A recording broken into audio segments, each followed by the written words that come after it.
విషయాలన్నింటినీ ఇన్వెస్టిగేషన్ చేసి వీళ్ళందరినీ పట్టుకోవడమే చారీ మెయిన్ గోల్. సో ఇప్పుడు మీకు అర్థమైపోయి ఉంటుంది ఇన్వెస్టిగేటివ్ డిటెక్టివ్ జోనర్ అనే, కానీ మిక్స్డ్ విత్ కామెడీ. సో దానివల్ల ఏం జరుగుతుందంటే ఈ ఇన్వెస్టిగేషన్ చేసే విషయాలన్నీ కూడా సీరియస్గా అసలు ఉండవు, చాలా కామెడీగా ఉంటాయి.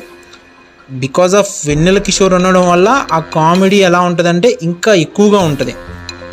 వెన్నెల కిషోర్ చాలా మంచి టైమింగ్ ఉన్న యాక్టర్. ఎట్లా అంటే డైలాగ్ టైమింగ్ ఉన్న యాక్టర్ కాదు, ఎక్స్ప్రెషన్ టైమింగ్ ఉన్న యాక్టర్.